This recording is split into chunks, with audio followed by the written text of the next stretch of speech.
And also in high school, there's this girl that I'm talking to, and this is the first girl that I'm ever talking to in my life, like flirting with her. But we're hanging out after school and, you know, going to movies together and stuff. And I'm like in love. I'm like, this is the same time that I'm hanging out with Joseph and making videos and stuff, but I'm also like falling in love at the same time. And I just never pulled the trigger on like actually asking her to be my girlfriend. And I'm realizing I'm hanging out with her too much. I need to be focusing on my career. So I eventually told her like, hey, I don't think we should be doing this. I'm still down to go to prom with you, but I think we should just be friends. She was like, okay, that makes sense. She seemed cool with it. But then a week later, she starts dating her ex. And I got so heartbroken, bro. I know I was the one who ended things. But I don't know. That was my first heartbreak. It starts with just taking that leap. Man, you have to work hard. You have to be incredibly smart. Choose something that even if it fails, you are going to be proud of it. Doesn't matter how badly you got beaten in battle. Be kind, be kind, be kind. Become a better person, a better leader, the better business. Go with your gut. I'm Samuel Donner, and this is Finding Founders. You just heard from Isaiah Shepard as he recounted the heartbreak that sent him reeling. But this moment was also the beginning of an enormous creative explosion. Now, if that name doesn't sound familiar, you might recognize a YouTube account called Steezy Kane instead. Operating under this channel name, Isaiah, or Steezy, has amassed 3.6 million followers in the past 4 years through his popular prank videos. But beyond the singing challenges and the pickup lines with which he initially made a name for himself, there's another side of Isaiah. This Isaiah dreams of expanding the scope of his work to sharp television writing and dynamic short films. He wants to become a serious independent filmmaker, a career that would allow him full creative freedom. Though much of his current work appeals to the masses, Isaiah knows that it's time to enter a different side of the industry, navigating away from seeking virality for virality's sake and towards forging a path into the creative unknown.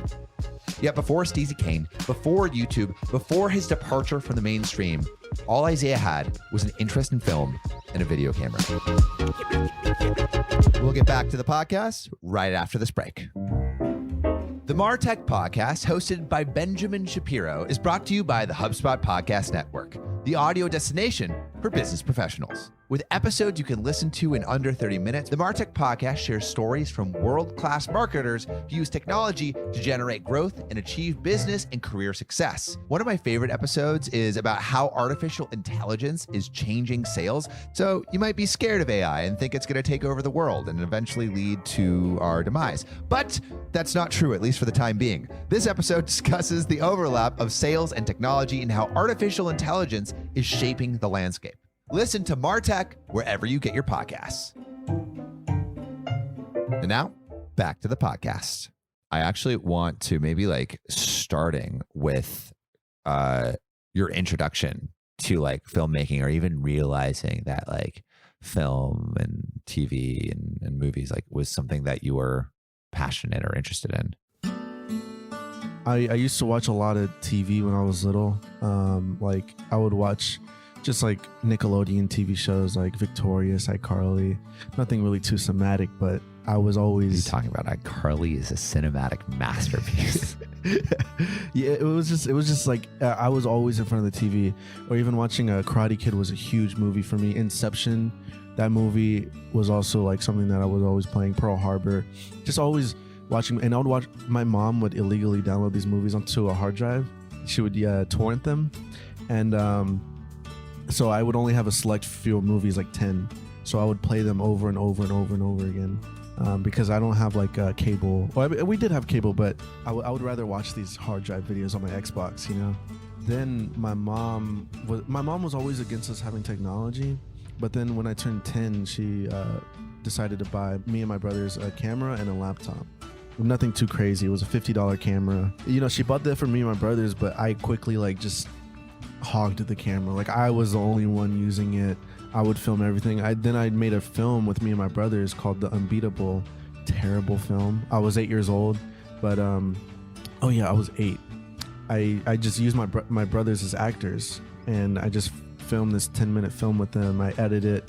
My dad taught me how to edit on his computer.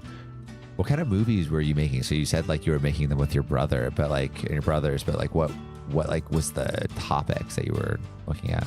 The Unbeatable, that film that I made was like I guess like a thriller horror movie. I don't know. It was just about like somebody getting possessed and becoming this unbeatable figure. I don't know. It was dumb. It was dumb. No, but it's cool. But it that, started my passion. Yeah. You know?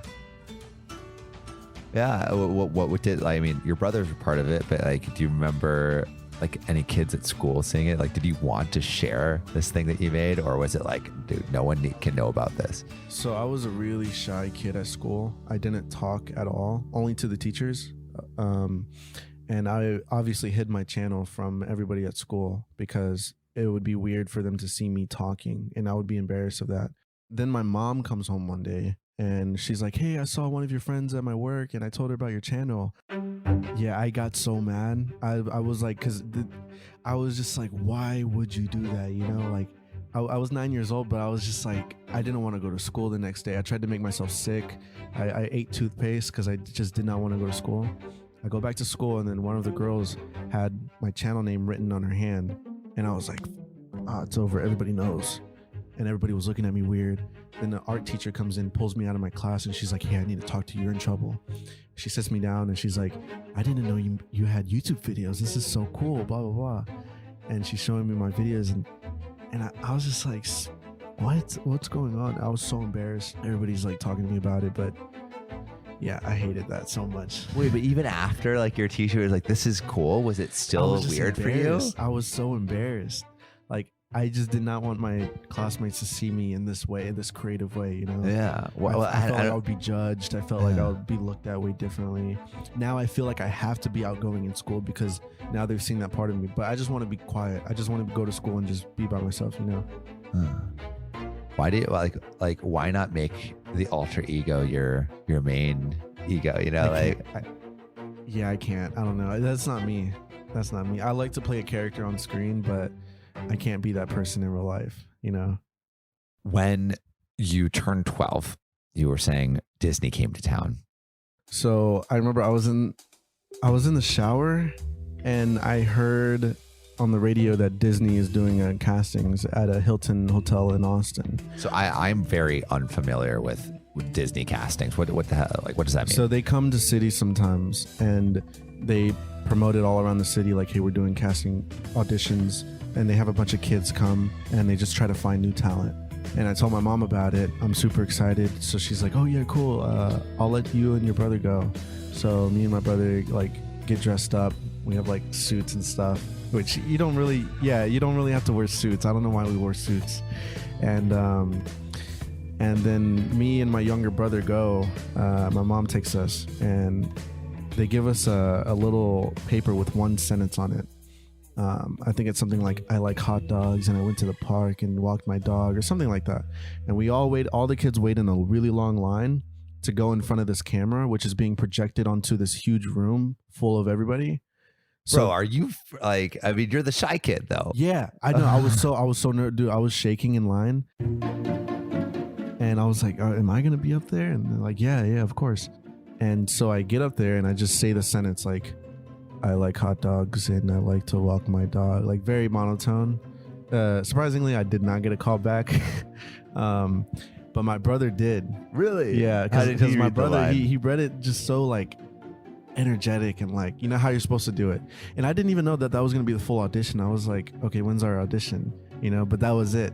And then I like kind of got low-key pressed that my brother got a call back and I didn't, because I was always seen as like the film guy, you know? Yeah, and also you're the one that was like pointing out Disney is in town too. Yeah, like, this is your dream as well. And your mom's like, oh, like let's have your brother tag along. Yeah, so I was like, damn, like but I think that was like the first time I've ever gotten like envious of anything. Did that cement anything for you?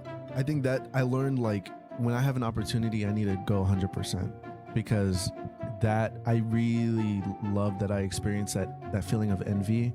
I mean, it's not a good feeling to have, but I think it showed more like I need to try harder every time I get an opportunity, because I don't think I really saw the amount of how big the opportunity was. Yeah, I mean that could be huge. I let my anxiety take over and stop me from being great, you know?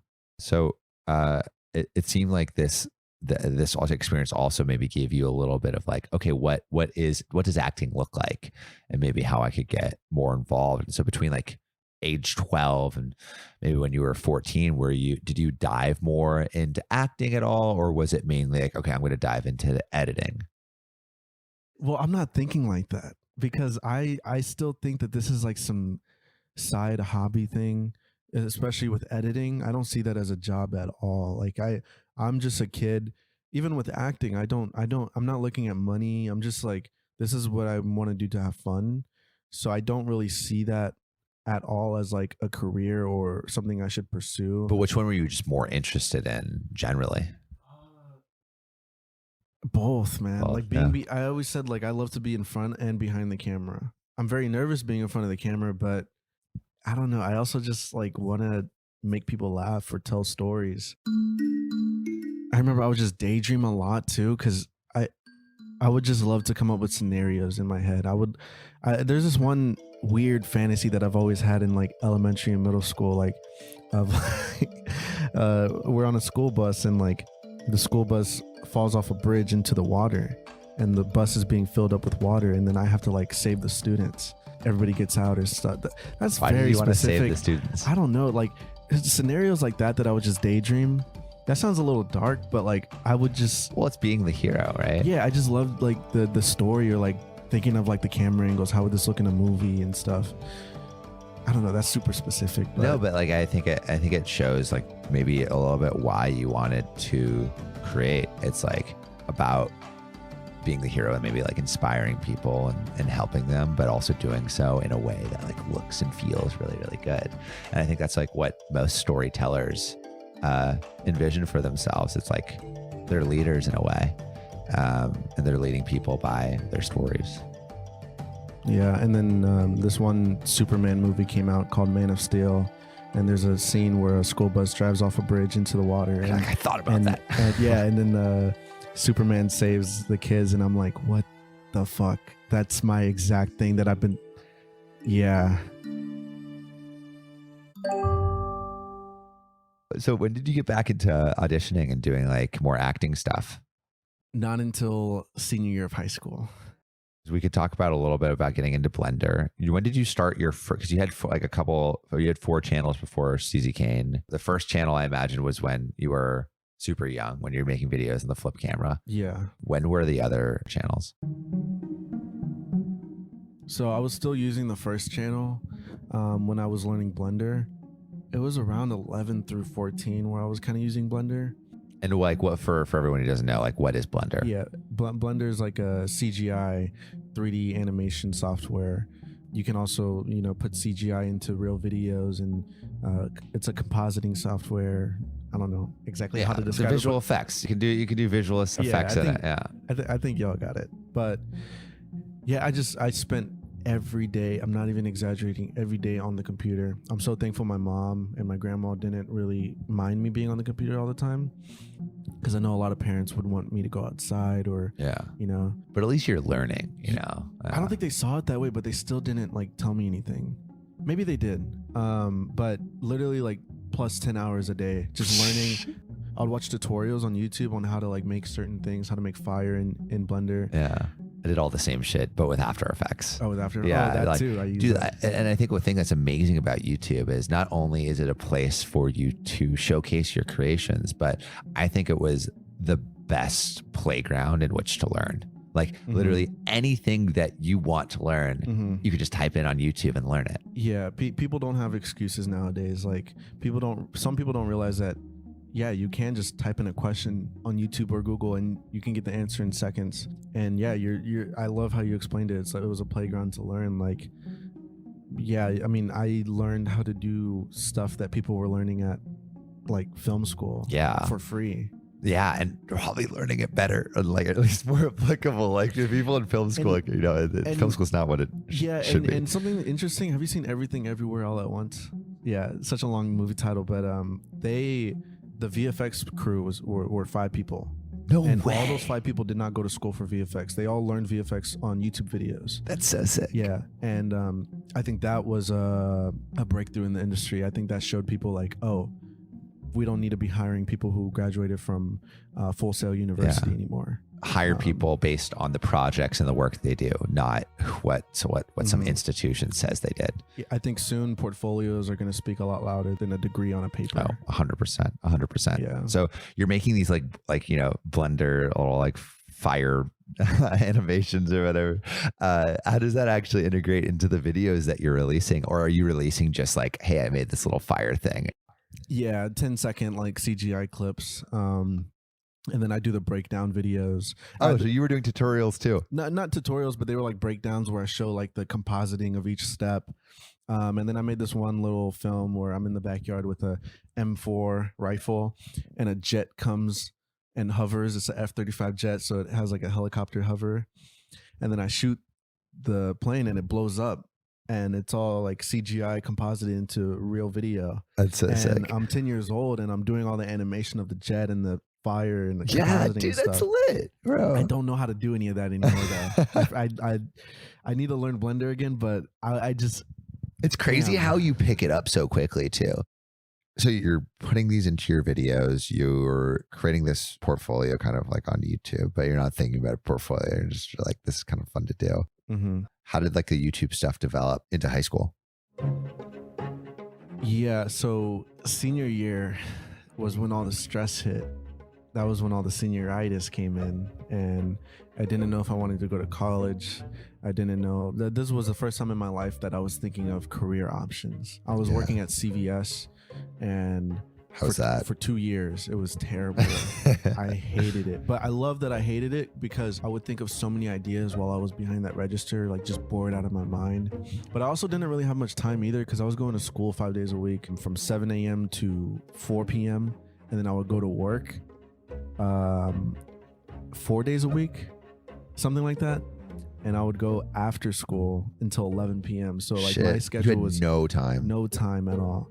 But sometimes I would write ideas while I was at school. I would edit at school. I would write ideas while I was at work. I filmed a YouTube video while I was working at CVS. Like while I was on the clock, I filmed a video behind the register.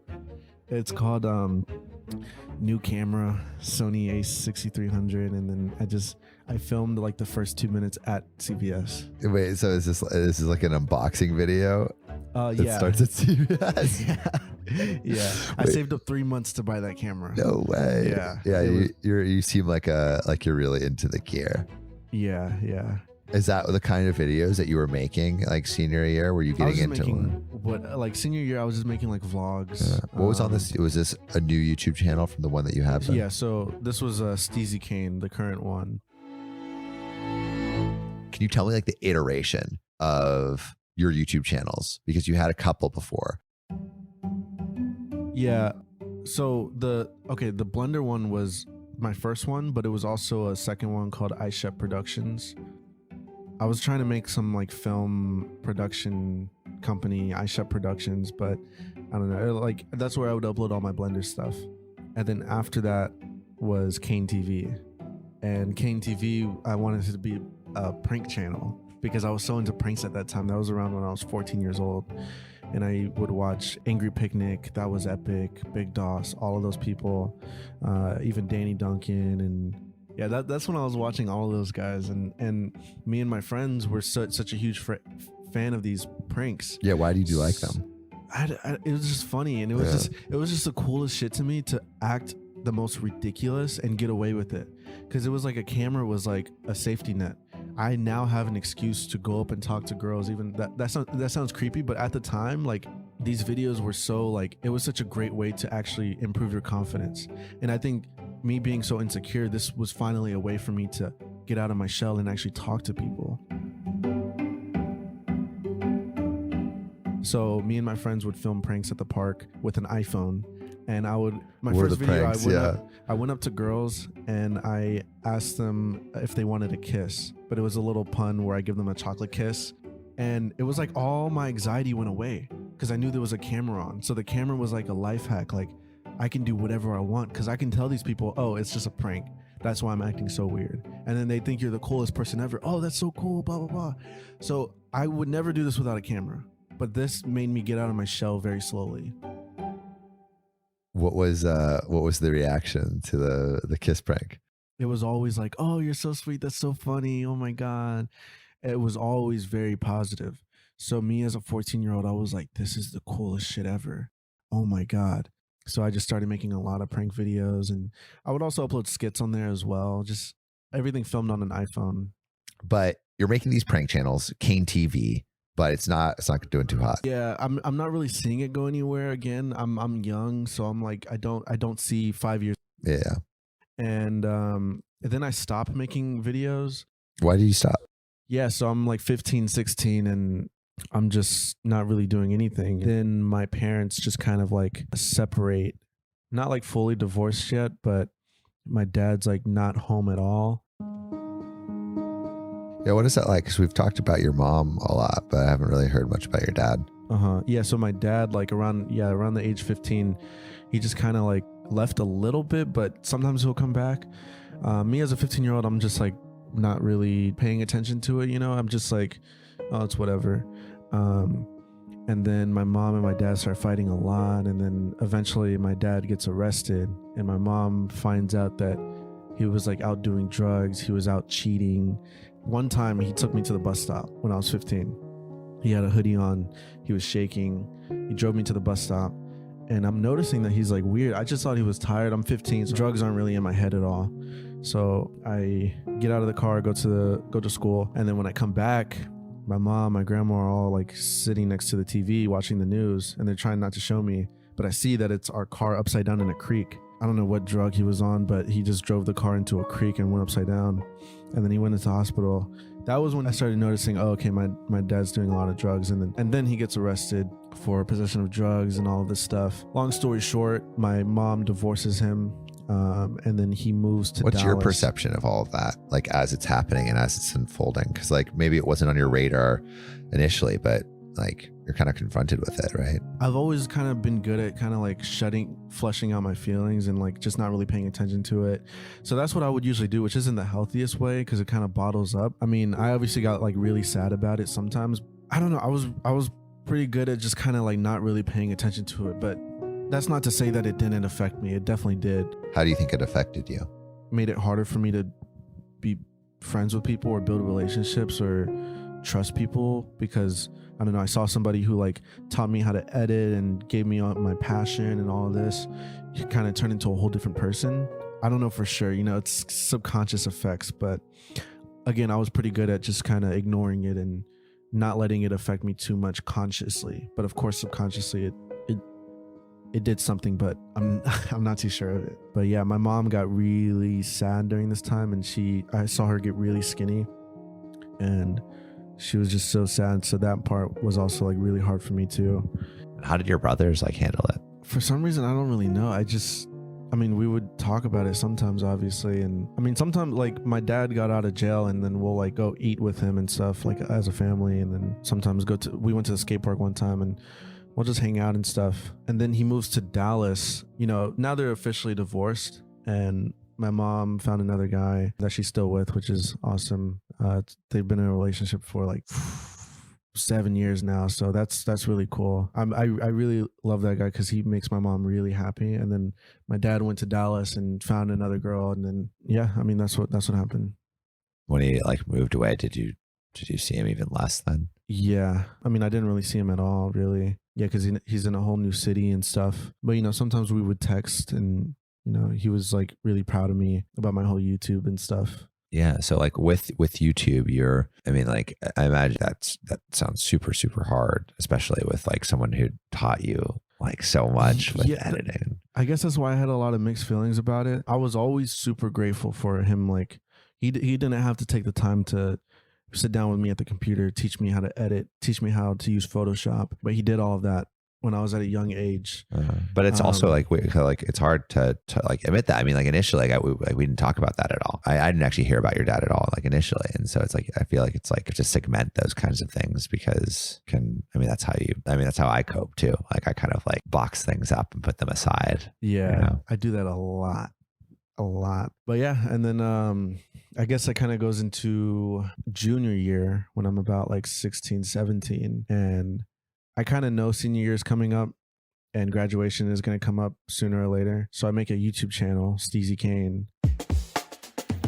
Okay, so what idea behind that name? So basically, I made a lot of Vines. Oh, you I were was- a I was- I Viner. was a I didn't know Viner. that. Do you have some success on Vine? Not really. I guess I had the most followers in my school, so I was seen as like the popular Viner guy, but nothing really crazy. I think like most views I've gotten was like 10K. Pretty solid. I guess so. And then Vine was gonna shut down in 2016. So I texted one of my friends like, "Hey man, can I come over? We need to make one last Vine. Like we need to make a really big Vine." And he's like, "Yeah, come over." He's an hour bus ride away, so I'm riding the bus to him. And then he texts me like, "Yo man, I'm so sorry. I actually have to go to work. Blah blah blah." So I'm like, "What the fuck? Why would you tell me I can come over if you're going to work?" So then I get off at a bus stop like halfway through, and I'm just like in the middle of nowhere. I'm like, okay, well, fuck, what am I gonna do now? Like, I'm just here. I'm 16 at this time. I have no money. So then I decided, like, you know what? YouTube has kind of been on my mind lately. I'm just gonna vlog right now. So I pull out my phone and I start recording. It's my first video on Steezy Kane. It's called Stranded. And I just start filming. I film me skating around. I film me going to a park, trying to learn how to backflip. I'm doing water bottle flips and throwing my backpack. I don't know, random shit. But I'm trying to make something out of nothing. And that video has 1 million views. No freaking way. Obviously at the time it didn't get 1 million views. Yeah. But everybody comments like, how did this guy make waiting at the bus stop so entertaining? So when you edited that video down, Yeah, so and then can you tell me about like the initial like editing and then release of that? yeah, so I got home, I edited it on my phone on iMovie. Classic iMovie, Yeah. dude. And I was gonna release this on Kane TV, but I was like, you know what? I need a fresh start. So I vividly remember this. I went into my restroom, I looked at myself in the mirror, and I was like, what is your fucking name? Steezy is a popular slang word in skateboarding. Steezy means style and ease. So if somebody does a trick very effortlessly, you call that, oh, that was Steezy. And then Kane is my middle name. So I just thought like Steezy Kane, put that together. And I was saying it over and over in the mirror because I'm a huge word guy. I pay attention to how words sound and everything. I want to make sure this is something I'm going to use for years. And I remember thinking like, nah, that name's corny. And then 20 minutes passed by and I'm like, I can't think of anything else. Fuck it. Steezy Kane. Made the YouTube channel. Uploaded the video, sent the link to my friends, and all my friends were like, yo, that was so good. Oh my God, blah, blah, blah. And I'm like, this is fucking crazy. So then from that time, I was like, I'm going to upload every week on Thursday, which I did for like the next 7 videos. Shit. So you actually got into like a role? Yeah, schedule. And then I just started filming whatever was happening. I bought an iPad to edit my videos on, and I made a video of unboxing the iPad, but I made it very entertaining. And like, just whenever I would go hang out with my friends, I would vlog it, post it on Thursday. And were you getting views? Were you getting subscribers? Was it just, no, but it not was at all. just, no, yeah. No. I mean, I was trying to, because this time I know senior year is coming up. I know graduation's coming up. I'm like, I need to make a career. And the career was, I want to do YouTube. I've always wanted to do YouTube. You know, ever since I was little, I didn't really see it as a career. I didn't really see it as being possible. What made you see it as possible? I saw a video about the law of attraction. All right, what is that? So I saw a video that's on the channel You Are Creators. It's called Use This and You'll Never Be the Same. Very corny title, but I saw the video and it's about reaping and sowing, or the law of attraction, or manifesting, or whatever you want to call it. But basically, for those of you who don't know, the law of attraction is the thought that anything you think about will become your reality. So if you think positive thoughts, you'll get positive results. If you think negative thoughts, you'll get negative results. It's just like planting a tree. If you plant a negative thought in your mind, it's going to grow. If you plant a positive thought in your mind, it's going to grow. I saw this video and I was like, this makes so much sense. I wasn't really too much into the spiritual aspect of it, how people usually say, oh, the universe and oh my God, but the realistic version of it. If you're thinking about losing weight all the time and you're really putting effort into thinking about it, you're subconsciously going to see more opportunities. You're going to see more gyms that you walk past. You know, when you want or you buy new shoes, or you want a new car, you start seeing everybody wearing those shoes. You start seeing that car everywhere because your mind is focused on it. So same thing with things that you want in your life. You start paying attention to it, it's gonna come to you. Yeah. You know? That's kind of what we were talking about last time we met up, where it's like there's infinite stimuli all around you, basically like infinite atoms. Your perception chooses to focus on a narrow spectrum of that information. And then even within that narrow spectrum, there's almost like infinite possibilities in how you could view that same information. And so if you just choose to shape how you perceive, then that becomes your reality, because how you perceive is actually what your reality becomes. And so what are some of these things that you're trying to attract then? So after the video said to write down a list of what you want and read it every morning. So I wrote down that I want 1 million subscribers. I know most of it was just focused on YouTube. Living in LA, I wanted to be an actor, stuff like that. And I also commented on the YouTube video that I'm going to have 1 million subscribers in 2 years. And I'm going to come back to this comment to prove that this works. Eventually, the replies of that comment were documenting my subscriber count. I eventually got pinned on that video because the creator of the video saw that comment and was like, holy shit, this is crazy. So he pinned the comment. Eventually, when I hit 1 million subscribers, I went back to it and I commented, just hit a mil, LOL. But how are you going to survive in the meantime? Are you still thinking about college? Like, what are you thinking your immediate next steps are? So senior year, that's when all the teachers are encouraging college. They're teaching us how to write college letters. They're teaching us how to get loans and stuff. And I was thinking about going to UT or Santa Monica College. But I knew deep down in my mind, I'm not going to get in. I have a 2.0 GPA. 2.0, shit. I was still writing college letters and stuff just to satisfy my teachers, but I knew subconsciously, like, there's no way I'm going to college. And one of my teachers were really pushing me really hard to go to college, and she kind of was really hard on me because she kind of didn't like how I would always, like, blow off schoolwork. And one time she even told me, like, Isaiah, what are you doing with your life? You're going to end up living under a bridge and all of this. And I was listening to her say that, and I was like, wow, she really said that. I'm going to remember that. I'm going to talk about it on podcasts in LA. When I have over 1 million subscribers. Yeah. And yeah, I mean, it was just kind of like college was everywhere. Graduation was everywhere. I was so stressed out. I was working at CVS. I didn't know what I wanted to do. I mean, I knew I wanted to do YouTube, but how do you make that happen? I know it's not going to happen this quick. There's no way it can. You know, I said 2 years because I wanted to be realistic. I don't think the law of attraction works if you say, like, I'm going to hit 1 million subscribers in next week. You know, it's not going to work. It needs to be realistic in your mind. One of my friends from high school, he told me about a YouTuber in Austin, and he was like, hey, you should try to, like, message this guy, Joseph Costello in Austin, Texas. He's a really OG prankster. And I started messaging him on Instagram and all of this stuff. Eventually, after a while, he actually replied and followed me. Really? Yeah. And on YouTube? On Instagram. On Instagram, okay. Yeah. We'll get back to the podcast right after this break.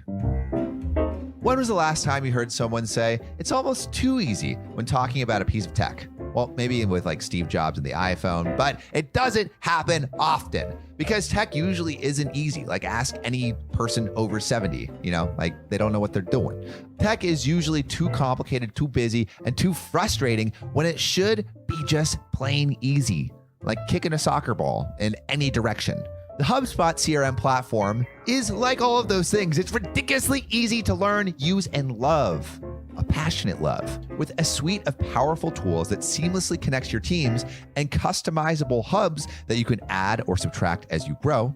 I guess that's why it's called HubSpot. It's not almost too easy to use. It's easy to use, period. Learn how HubSpot can help your business grow better at HubSpot.com. And now back to the podcast. And I was like, whoa, okay, this is crazy. He has 500,000 subscribers. So I'm like, okay, whoa. This guy's legit. Yeah. Yeah. We don't end up meeting up until like, I don't know.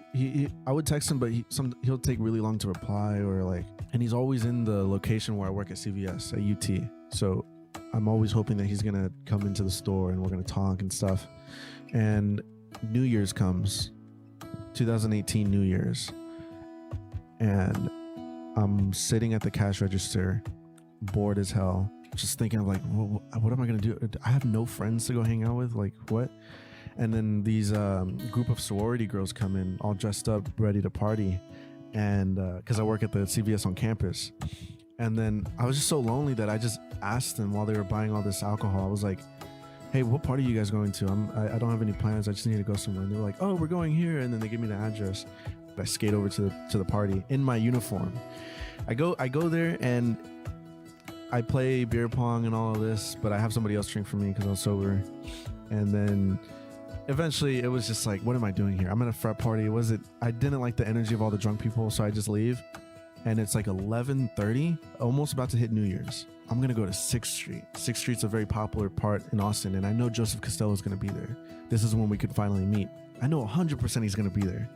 So I get my skateboard. I skate 20 minutes to downtown. I'm looking for Joseph. eventually New Year's hits. I just do the New Year's thing with some strangers, and then I see Joseph, and I'm like, oh fuck. I go up and I'm like, yo, Joseph. And he's like, hey, Steezy. And he knows my name. I'm like, holy shit, he knows my name. And he's drunk as fuck, but he talks to me for like 30 minutes. And he's like, dude, I believe in you. You remind me a lot about my younger self. We're going to link up. We're going to collaborate soon. And I go home so happy that day. I go home to my mom and I'm like, Mom, I'm going to make it. And this was the night that I realized that these YouTubers are real people. These people live on the same earth as me. Like I can do this just like they did it. We eventually collaborate. We go to a college campus another day and film a prank. He shouts me out. And, what was the prank? It was spilling smoothies prank. Okay. So we were like bumping into people and spilling the smoothies all over ourselves and going like, yo, what the fuck? And he shouts me out and like, I'm hanging out with him like twice a week. Wow. I'm skipping school to go hang out with him sometimes. Because you're still in high school. Yeah. Shit. And he's like mentoring me and telling me like, you know, all the YouTube hacks or like. Yeah. And when he shouts you out, are you getting like subs on your channel? I got about 1,000 subscribers. I was expecting more, but I think that was when I realized like that collaboration is more about what you learn from the other person, not from getting subscribers. You got to put in the work yourself. I was expecting to get like 30,000 subscribers. Yeah, it's like bam to the moon. I thought I was like gonna make it after that, but no. What really was valuable was him showing me how he works, how he does stuff, how he gets brand deals. Oh, and then I quit my job at CVS. What actually made you quit your job? I knew I was quitting for YouTube 100%, but I put in my 2 weeks notice before I met up with Joseph Costello. So I put in my 2 weeks notice about a week before I met up with him. So it just kind of happened naturally. And I quit at the perfect time to where I had more time to hang out with him and go to campuses and film with him and everything. And he wasn't paying you or anything at this point, right? No. Were you helping him? I'm helping him and he's helping me. So like, it's like a mentor-mentee relationship. I think he was giving me more value, honestly. Yeah. Like of course. Yeah. And also in high school, there's this girl that I'm talking to. And this is the first girl that I'm ever talking to in my life, like flirting with her. I could tell she likes me and I definitely like her. And we started hanging out a lot. But this is my first time talking to a girl, so I don't make any moves or anything. But we're hanging out after school and, you know, going to movies together and stuff. And I'm like in love. I'm like, this is the same time that I'm hanging out with Joseph and making videos and stuff, but I'm also like falling in love at the same time.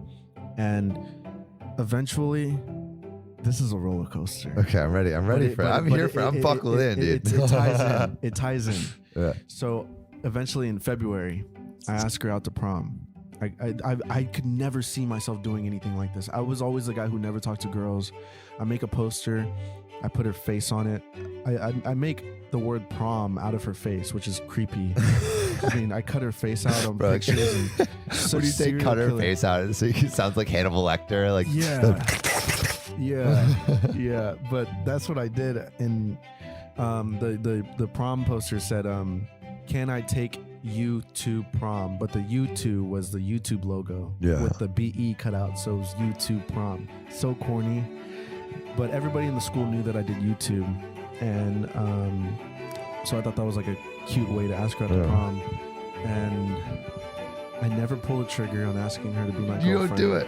No, you asked her to prom. Okay. I asked her to prom. She said yes, but I just never pulled a trigger on like actually asking her to be my girlfriend. And I'm realizing I'm hanging out with her too much. I need to be focusing on my career. I mean, this is a girl from high school. Like, when we graduate, she's gonna go to a college. Don't know what I'm gonna do. This is going to end when we graduate, probably. You know, we're probably not going to see each other. So why am I putting time into her? And vice versa. I also saw it for her. Like, why is she putting time into me? So I eventually told her, like, hey, I don't think we should be doing this. I'm still down to go to prom with you, but I think we should just be friends. And she was like, okay, that makes sense. She seemed cool with it.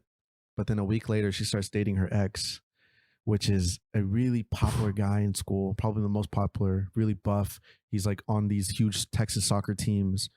And I got so heartbroken, bro. I know I was the one who ended things. Yeah. But I don't know. That was my first heartbreak and my only heartbreak. But I got so upset, so sad. And she also told me that she still was down to go to prom with me, which made no sense. And also, wait, so she was dating this other guy? She's dating another guy.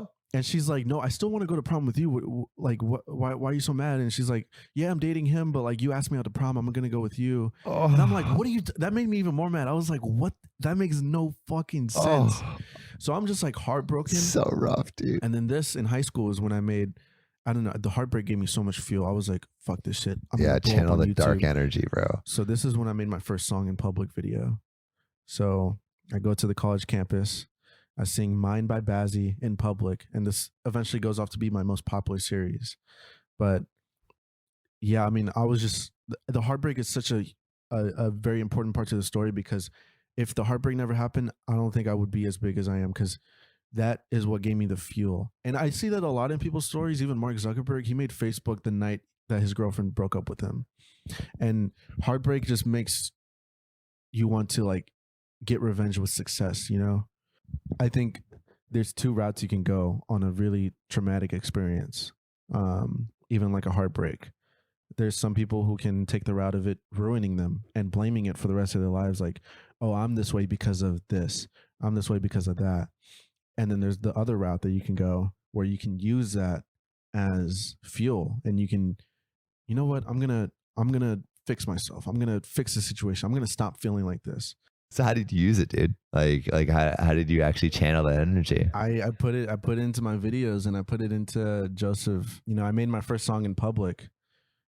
At the time I didn't really see the potential in it, but I was just like making videos over and over. Like I put out so many videos during that time, and I could another thing like in school is like eventually the teacher started playing it on the teacher played it on a projector in class, and I saw the class see me different after that. So I started telling their friends about it. Eventually I became famous in the school. So I'm walking through the hallways and I'm getting called Steezy by people I don't even talk to. So I kind of got a little bit of fame feeling in high school. And whenever I put out a video, I can feel the reaction. I can see people going like, yo, that was a good video that you uploaded yesterday. And it was such a great feeling every time. I was getting like 500 views a video, nothing special, but since I have a physical audience. Yeah, but like every one of the 500 people is like at school. Yeah. And so they're like, it's like palpable. Yeah. And I'm not exaggerating. Every single person in the school was watching my videos. I mean, it was such a great feeling. And I kept reminding myself every time I got closer to graduation, I kept reminding myself, don't get too used to this. Don't get used to everybody calling you Steezy, because when you go out into the real world, all of this is going to go away.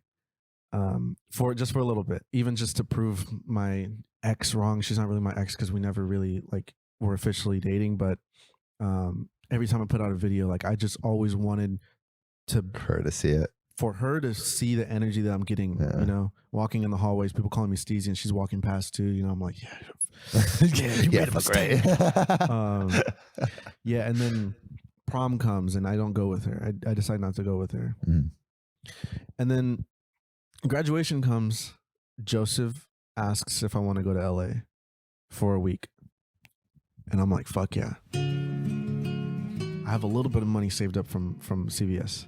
And by a little bit, I mean $200. So, that's a very little bit, yeah, dude. so I used $200 to buy the plane ticket. And where's your YouTube channel at this point? Is it still like 2,000 subscribers? 2,000? Basically nothing. Oh my God. It's not monetized.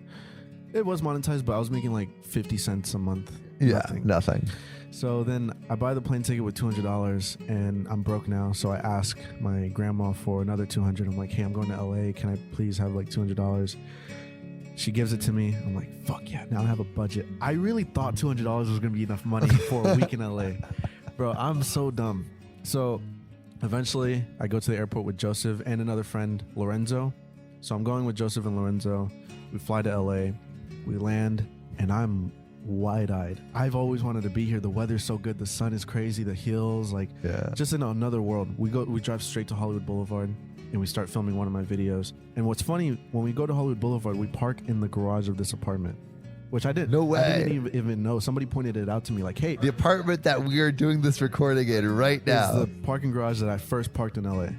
So, somebody told me that recently, like, yo, you know this is the garage you parked at, right? I'm like, is it? Whoa, I didn't even know I lived here.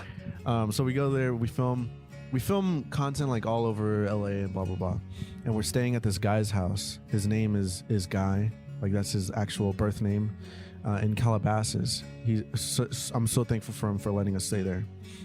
Eventually, his parents get mad and they kick us out, and now we're sleeping in the car for the rest of the trip. Me and Lorenzo.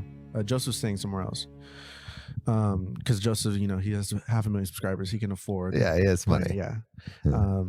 So then I film the video that eventually blew me up in the future, but I jumped off a pier for a girl's number. And we filmed that video. I jump off.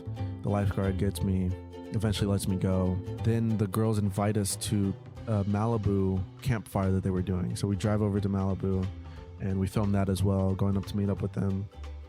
Super weird. They were sleeping in tents and stuff.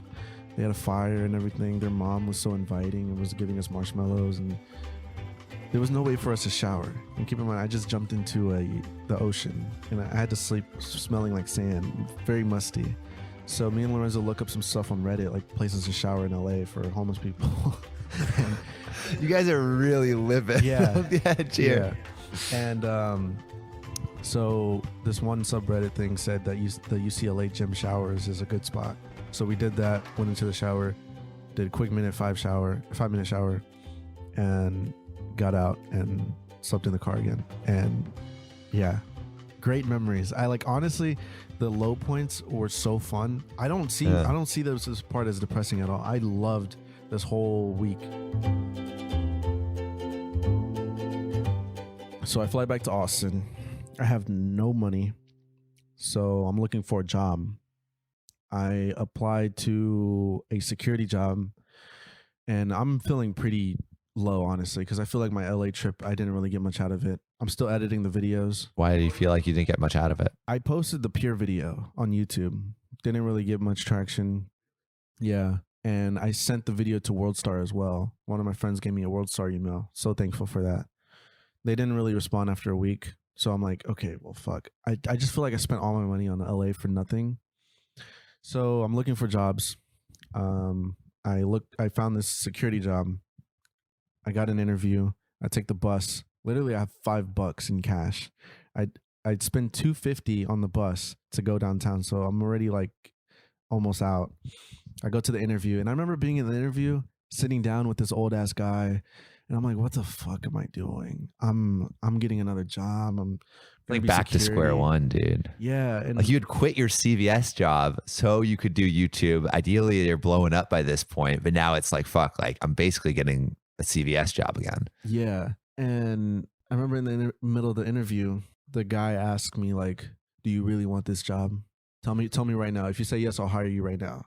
And I was thinking in my head, no, I don't want this job. I don't like what. I don't want to be security.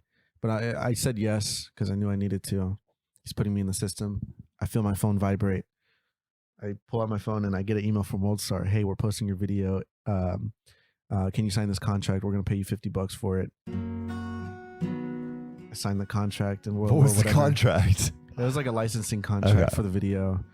And then this whole interview, I'm just like waiting to get out. If I eventually get out, I'm hired now, and I'm waiting at the bus stop, and I spend my last $250 on the bus ride home. Also, the job told me that I have to buy my own boots and black pants and stuff, so I didn't even have enough money to start the job. So I go home. WorldStar posts me. They pay me $50. Now I have money to start the job, and over the next 2 days, that video got so popular that I got 25,000 followers on Instagram overnight. And I have like overnight. Yeah. Well, over 2 days. Yeah. And I now have an audience on Instagram. I have people texting me like, yo, you're crazy, blah, blah, blah. Love your content. They're going to my YouTube, watching my content. And you have like a catalog of videos that people can actually watch. Mm-hmm, yeah. It was all like uphill from there. Then my YouTube channel went up to 10K. And then I upload Lucid Dreams in Public, which was another song in public. My first video to get 100,000 views. I was like, whoa. Then I hit 100,000 subscribers. Shit. And how long? And how long did it take? To hit 100,000 was like a week. Oh my God, yeah. a week. And then the Lucid Dreams video hit 1 million views, which I was just like, whoa, what's happening? I didn't have enough time to process. I don't remember how I felt, honestly. 3 days after I hit 100,000 subscribers, I hit 200,000 subscribers. A few days after 200,000, I hit 300,000. A few days after that, I hit 400,000.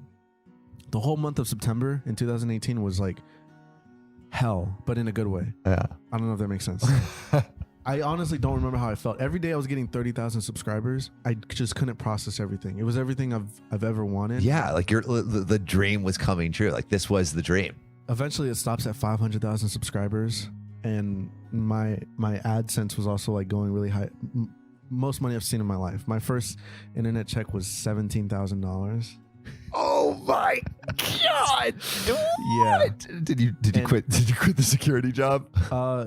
Actually, no, I've never quit it. I think I'm still technically employed by them because it's a work when you want job. You know, like kind of like Uber. Yeah. But yeah, I remember showing my mom like my check, and she was like, she didn't believe it. She was like, "Are you sure you're reading that right?"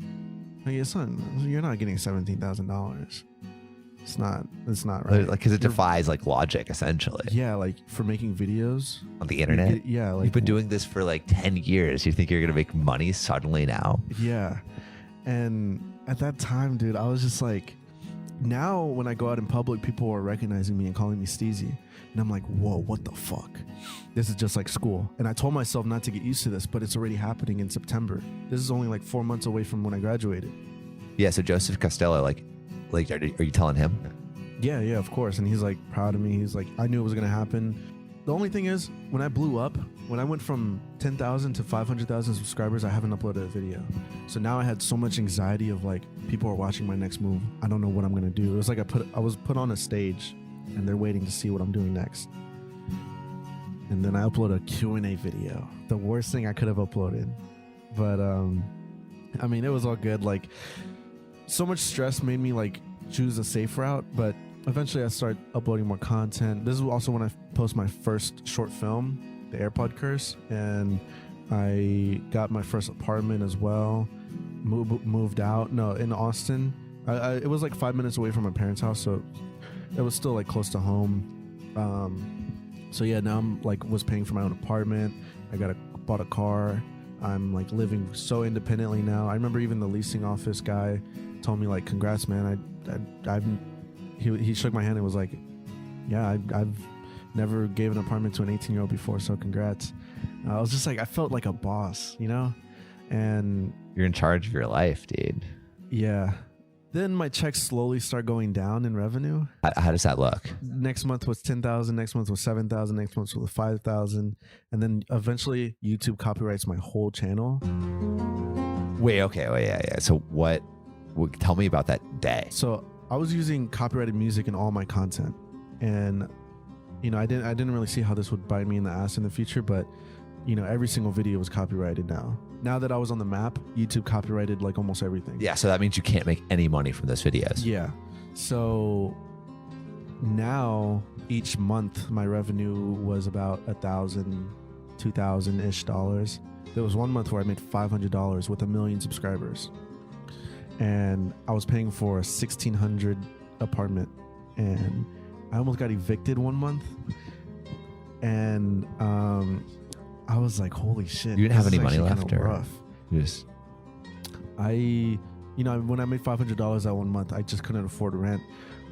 Thankfully, I did a brand deal with Virality, but I also didn't know how to do brand deals, so I also did it for very cheap. Did you literally spend all of like that $17,000, that $10,000 check? Did you spend all of it? Yeah, I don't know where it went, man. Like, everybody's first checks always get, like, people just spend it. And, you know, eventually, like, I got good with money, but, like, you know, when you get, I don't know, when you give an 18-year-old that money, I honestly cannot tell you where it went.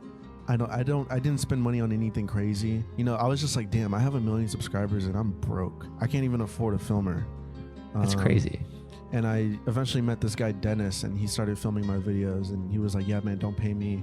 Money's not a problem for me. I imagine when you were thinking of this life as a YouTuber, you were imagining the subscribers a little bit, but also like probably the lifestyle that comes with it too. And so how are you thinking about achieving a little bit closer to, I guess, like the financial security that you wanted? Doing YouTube at this point, I'm like making pranks and I'm making vlogs. Not really too crazy of content. Every now and then I would make a film, which I'm really proud of. I'll write a screenplay and have production dates and like edit it and treat it like it's an actual film, which those projects I'm very proud of. But these films and these vlogs and these pranks that are in between them that I kind of make in the meantime, I mean, I like that content too, but at the time it just wasn't really too crazy, you know? And I was talking to a couple of my friends that would help me out with my videos sometimes. And I was like, hey guys, I want to build a team. I want you guys to help me produce, help me brainstorm ideas, and let's move to LA. So they agreed, thankfully. So you moved from Austin to LA. From Austin to LA, which is reverse of what people are doing now. Yeah. And I'm like finally paying them like a reasonable amount, enough to afford rent in LA. And I mean, it's like neck and neck with my income. So, but I'm like, okay, this is what I need to do. I need to pay these guys really well. Eventually this is going to pay off. Spoiler alert, the next year it doesn't really pay off. Every month is neck to neck. Why not? The content doesn't get crazy. We moved in the peak of COVID, so everything's shut down. There's no people outside, and it was just hard to film. We were only filming vlogs of road trips of just us going to places. So that year was really, really rough. Not really too much money and no crazy content. Do you remember like a point where you were like during that year where you're just like was there like a moment where you really were just like, this is not working? The whole year. That was probably like my roughest year for sure. Eventually, after about 6 months of moving to LA, it was almost close to New Year's again for 2021. And my team, the 2 people that I moved out with, confronted me and they were like, hey man, we're not growing at all. What are we doing? They were really mad. They were like, if we don't growing at all as in like we're gonna move personally, as in the channel, like financially and like views and stuff, because that's what I wanted to move out for with them. I was like, I want to be big. I want to be like a huge YouTuber making lots of money and stuff. And I just don't know why we never really got to the point. We're getting brand deals now, AdSense a little bit, merch was doing pretty well, but also like the money just always kept coming neck and neck every month, income and expenses. One of the guys on the team was like, hey, we got to just like take a road trip. You know, let's put work aside for now. These next 5 days, let's just go to Yosemite, spend time together in a cabin, and we need to focus on finding our passion together and also becoming closer and like being more of a team. So I was like, that's a good idea. Let's do that. Let's drop everything. Not think about anything. We deleted all social media, went to Yosemite, and just spent time together. And that was a really cool moment. I think that was very important. It was a very good cleanse for me and them. But at this time, I looked at my bank account and I was like, damn, I'm pretty broke. I can't even afford to pay them. I was stressing on this trip, even though this trip was meant to cleanse, you know? So I was like, okay, I started looking at my options. Okay, I have a $1,000 credit card and I can maybe do some stuff with that. But, you know, I shouldn't max out my credit card, which I did. I had to. But still, that wasn't enough. So I was like, okay, I need to take out a loan, which also isn't a good idea, but fuck it. It's the only thing that I can do to pay these people. And eventually we go to a forest and we spend time alone to journal and stuff. And while I'm alone journaling in this silent forest, I'm also on my phone talking with a loan broker. And I'm like, he's telling me that he can do the loan for about $14,000. And then I sign the contract and I get a loan in the forest. And it was pretty beautiful because I was like, okay, this is gonna work. I'm gonna go back to LA with this $14,000, pay them, put all the money into making content. And spoiler alert again, nothing crazy happens. And now I'm in debt, paying back a loan, which is weird that I have 3 million subscribers at this point, paying back a loan, still not being able to afford much stuff. It's insane. Yeah, it's really insane. What were your like expenses and income at that point? Paying them and paying rent and then paying for videos. You know, I would always kind of put a lot of money into my videos to make them good. But still, like, I mean, AdSense wasn't really too crazy. My CPM was like pretty low. Brand deals were really saving me, and merch. Also, I just felt so creatively like blocked with these people, with this team. this team was really good. They organized my stuff very well on Notion and everything, but also like having task lists and having like, you know, reporting and meetings and all this stuff felt so corporate, and it just wasn't fun anymore. I'm so grateful for going through this period, because this is when I realized like I'm not a businessman. I'm an artist. I need to work on my stuff by myself. They're forcing me to get editors and stuff, which I eventually did. And then having an editor just took out so much creativity out from me. You're like a brilliant editor, right? Like that's like where a lot of your content, or a good portion of your creativity shines. Yeah. And then I hired this editor, had to move out to LA. Now I'm paying for these 2 employees and an editor to live in an apartment in LA separate from me. It's so much money going out from me. I'm paying these people like 2 times more than I'm paying myself. And I noticed having an editor made me get real lazy with the videos. There's a lot of communication that gets lost when you have somebody else edit. It's not really yours anymore. So now I'm just making all this safe content. You know, I can't really make anything crazy. But then I realized, okay, editing is my paintbrush. That's what makes my art great. I need to get rid of this editor. I need to get rid of these employees. I need to be by myself. So 2022 comes, and I'm like so low now. Everybody's gone. I'm by myself, which is good. You need to be lonely to create something great. And I'm just in my room depressed watching TV shows. I'm not watching TV shows because I'm bored or anything. I'm watching TV shows to get inspiration. And I'm just like, I have a whiteboard and I'm writing down every show that I like. I'm writing down every movie I like. I'm writing down vocabulary that inspires me, like gonzo journalism with Hunter Thompson, mockumentaries, cinema verte. I'm looking at all these definitions of what these types of filmmaking looks like. And I'm like, I don't want to make any more pranks, no more vlogs. I want to make art on YouTube. I want to treat my YouTube channel as a TV show. So I'm kind of like doing this investigation board type thing, putting all these red strings together, trying to figure out, what am I going to make? Yeah. Tell me about the first one. How did you find that balance? And can you tell me maybe a little bit about that video that really felt like it struck a balance? With this new content, you know, the first video that I made for this new format was I opened up a free gas station. I looked up like if anybody has made a video with free gas. Nobody really surprisingly has done it, which was crazy because gas prices through the roof. So I'm like, okay, this is a great topic to make a video about. And with this new content, I'm like, you know, it's not a prank. It's not like a quick, easy go out on the street, mess with people, get reactions. This new format relies heavily on the writing. I write the whole video before I make it. And if anything crazy happens that's not written, that's good. When things go wrong in this content, that helps the video. That's another cool thing. If I'm filming a prank or a vlog and something goes wrong, then I have to find a way around it. It's annoying. But for this new content, like, you know, I open up a free gas station in an ice cream parking lot and the ice cream owner's kicking us out. It becomes part of the story. Another thing with creators, Emma Chamberlain said this, that being a YouTube creator, it's never ending. You got to upload. When you upload, you got to think of the next video, next week, next week, next week, next week. With this new content, I'm taking my time, uploading once a month. But also, I know that I'm going to stop sometime. That's why, like, eventually on the 10th episode, I'm going to stop, take a 6-month break, then work on the next season. Yeah. So I think we talked a little, we kind of talked a little bit about where you are now, what you're looking forward to the future. But looking back at this whole story, what advice do you think you would have given yourself at the beginning of this journey? What advice would you give yourself to maybe like creators that are at the start of theirs, to make the road a little less bumpy, a little bit more fruitful? What advice would you give? When starting out and making content, you need to take a really long look at yourself and ask yourself, do you want to be doing this? Like, money, take that out of the equation. Fame, take it out of the equation.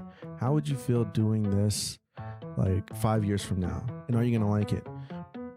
Dude, so the person listening to this right now, if you are in it and you're in it for a few years, you're going to eventually build a loathing for it. You're going to hate it. And that's why it's so important to do what you love. And I think what I love is film. So I made a mistake going into the prank route when I really love film. Thank you so much for listening. If you haven't already, make sure to subscribe, rate the podcast 5 stars, and share with a friend. If you have any questions or comments, DM us at Finding Founders Podcast on Instagram, LinkedIn, or Facebook. Finding Founders is produced and hosted by me, Samuel Donner. Our Chief of Staff and Operations is Jessica Lynn.